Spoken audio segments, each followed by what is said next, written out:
गांव में तो सब जगह अकाल की परिस्थिति हो गई है। लगता नहीं कि अब इस गांव में ज्यादा दिन रुकना उचित होगा। काम के लिए बाहर गांव तो जाना ही पड़ेगा।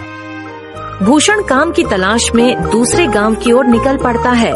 चलते चलते वह विजयपुर गांव में आ जाता है। वहां उसका रहने का कोई ठिकाना नहीं था और उसके पास कोई काम भी नहीं था। चलते चलते वह एक अमीर किसान जगत सेठ के पास आ पहुंचता है। सेठ जी, मैं भूषण दूसरे गांव से आया हूँ। हमारे गांव में अकाल की परिस्थिति हो गई है। लोगों के खेत सूखे पड़े हैं। गांव में बूंद बूंद पानी के लिए लोग तरस रहे हैं। अगर मुझे आपके पास कुछ काम मिल जाएगा तो बहुत कृपा होगी बड़े भाई। अरे रे, लगता है तुम्हारी हालत बहुत खस्ता हो गई है। ठीक है, वैसे मेरे पास एक काम तो है, पर लगता नहीं कि तुम वो कर पाओगे। सेठ जी, आप चिंता ना करें, मुझे आप कोई भी काम दे सकते हैं। मैं वो काम पूरी मेहनत और ईमानदारी से करूँगा। अच्छा ठीक है भूषण, तो कान खोल कर सुन लो। मेरे पास 50 गायें और 50 भैंसें हैं। तुम्हें हर रोज उन जानवरों का गोबर निकालना होगा और रोज सुबह शाम उन्हें चारा पानी देना होगा। महीने के आखिर में तुम्हें इस काम के लिए 200 रुपए मिलेंगे और हाँ, 2 वक्त का खाना भी हमारी तरफ से मुफ्त दिया जाएगा। बोलो, क्या तुम ये काम कर पाओगे? अरे बाप रे, 50 गाय और भैंसों को संभालना आसान काम नहीं है, पर अब मैं कुछ कर भी तो नहीं सकता। और ऊपर से सेठ जी 2 वक्त का खाना भी दे रहे हैं। ठीक है सेठ जी, मैं ये काम कर लूँगा, पर एक विनती है। हाँ बोलो भूषण, क्या बात है? सेठ जी, अगर आपको समस्या ना हो तो क्या मैं आपके गायों के साथ गौशाला में रह सकता हूँ? सेठ जी, मैं इस गांव में नया हूँ, मेरा रहने का कोई ठिकाना नहीं है। जग्गा सेठ थोड़ी देर तक सोचता है और भूषण को ऊपर से नीचे तक देखने के बाद उससे कहता है, ठीक है भूषण। ठीक है भूषण, तुम गौशाला में रह सकते हो। जी धन्यवाद सेठ जी। गौशाला में रहकर अपना काम करने लगता है। वह रोज जल्दी उठकर गाय और भैंसों का गोबर जगत सेठ भूषण को बुलाकर उससे बोलता है, भूषण, मुझे तुम्हारा काम बहुत पसंद आया है। तुम गाय और भैंसों का अच्छा ख्याल रख रहे हो, इसलिए दूध की गुणवत्ता भी बढ़ गई है और गायें पहले से ज्यादा दूध भी दे रही हैं। इसलिए मैं आज से तुम्हारी तनख्वाह बढ़ाकर पूरे 400 रुपए कर रहा हूँ। आपका बहुत बहुत धन्यवाद सेठ जी। कुछ दिन ऐसे ही बीतने लगते हैं। भूषण जगत सेठ के लगते हैं बहुत भूषण जगत ईमानदारी से काम करता है और धीरे-धीरे से काम करता है। धीरे-धीरे भूषण के पास अच्छा खासा रुपया जमा हो जाता है, जिससे वह अपने लिए छोटा सा रहने लायक एक कुटिया बनवा लेता है। उस गौशाला में सोकर तो नाक से गोबर की गंध अभी भी नहीं जा रही। अब आखिरकार मुझे अपने घर में चैन से सोने को तो मिलेगा। तब सबसे भूषण जगत सेठ और 2 वक्त का खाना खाकर अपने घर सोने के लिए चला जाता था। कई साल ऐसे ही बीत जाते हैं।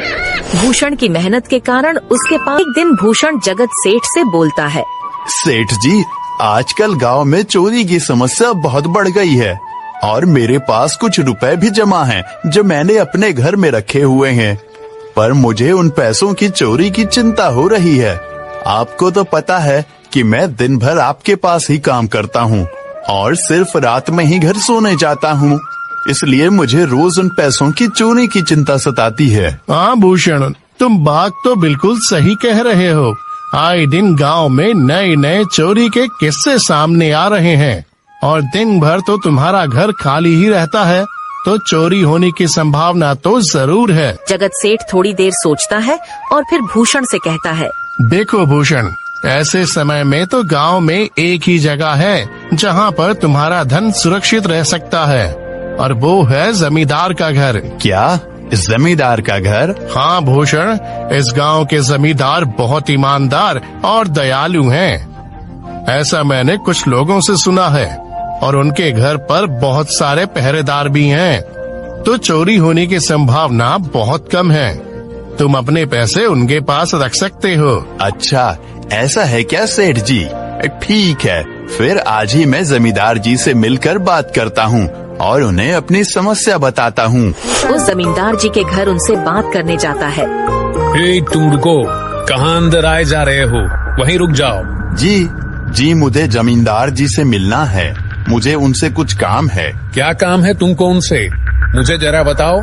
जी मुझे कुछ पैसे रखवाने थे उनके पास, यही काम के लिए आया था मैं। अच्छा ठीक है, तुम अंदर जा सकते हो। नमस्ते जमींदार जी, मैं भूषण जगत सेठ के यहाँ काम करता हूँ। कुछ साल पहले ही मैं दूसरे गांव से यहाँ आया हूँ। अच्छा भूषण, बोलो तुम्हारा क्या काम है मेरे पास? जमींदार जी, मैं सालों से जगत सेठ के पास काम कर रहा हूँ और मैंने कुछ रुपए भी जमा कर लिए हैं। पर बात यह है कि गांव में चोरी की समस्या बहुत बढ़ गई है, तो मुझे अपने रुपए घर में रखने से डर लग रहा है। अच्छा, कितने रुपए जमा किए हैं तुमने?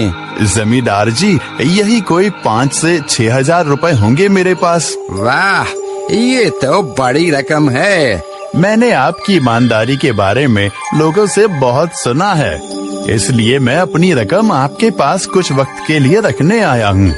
हाँ भूषण, तुमने बिल्कुल सही सुना है। तुम्हारी रकम मेरे पास पूरी तरह से सुरक्षित रहेगी। तुम अब चिंता ही छोड़ दो, मैं सब देख लूँगा। भूषण अपने पैसों की थैली जमींदार को दे देता है। ये पूरे 5,800 रुपए हैं, आप गिनकर देख लीजिए।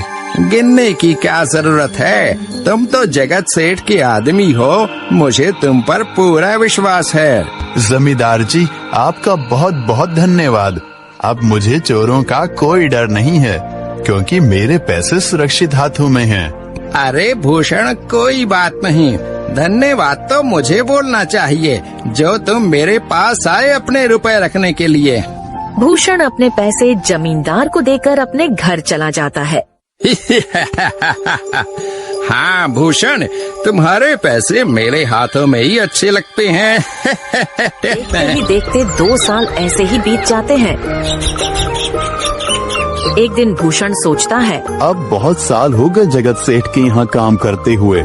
वैसे सेठ जी तो बहुत अच्छे इंसान हैं, पर सोच रहा हूँ कि खुद की जमीन लेकर उस पर मेहनत करूँ, तभी मैं बड़ा आदमी बन सकता हूँ।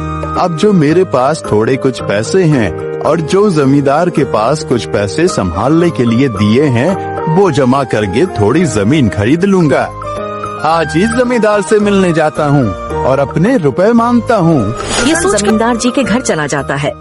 जमींदार जी, मैं अपने रुपए वापस लेने आया हूँ। आपके पास मैंने 5,800 रुपए दिए थे संभालने के लिए। अरे भाई साहब, मैंने पहचाना नहीं आपको, वैसे कौन हो आप? अरे जमींदार जी, मैं भूषण हूँ। पिछले साल मैंने आपको पैसे संभालने के लिए दिए थे, याद आया कुछ? अरे भाई साहब, मेरे पास कितने सारे लोग आते जाते हैं पैसे रखने के लिए, और सभी के साथ मेरा अच्छा व्यवहार होता है। वैसे आपके पास कोई कागजात हैं क्या? क्योंकि मैं हर व्यक्ति से कागज पर ही व्यवहार करता हूँ।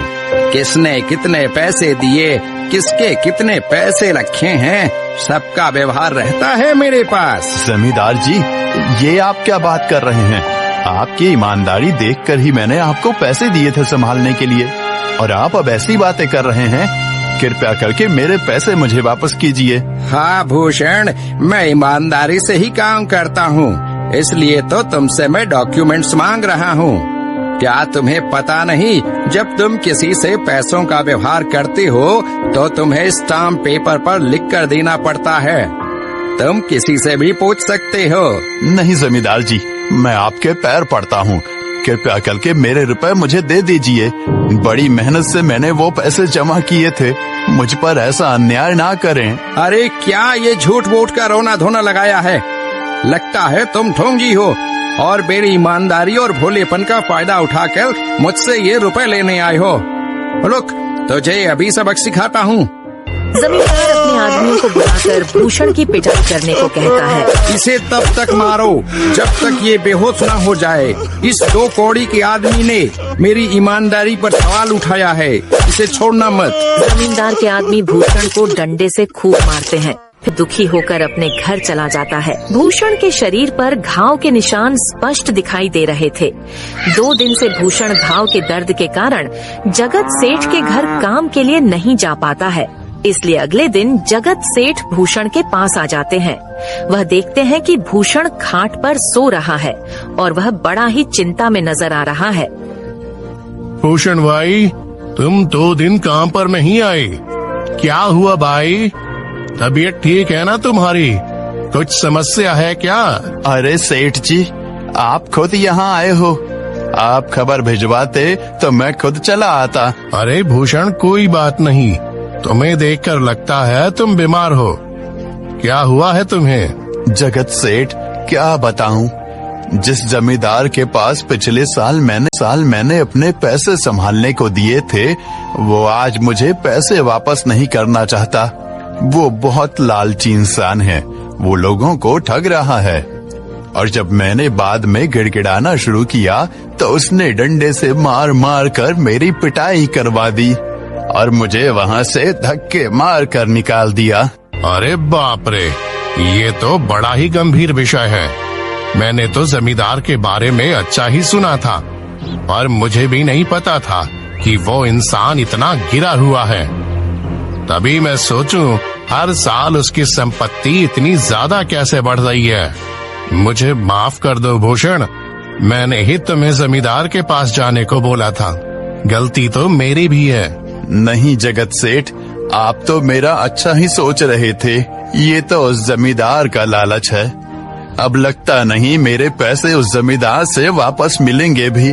भूषण, मेरे पास एक तरकीब है जिससे मैं तुम्हारे पैसे तुम्हें वापस दिला सकता हूँ। जगत सेठ भूषण के कान में सारी तरकीब बताता है।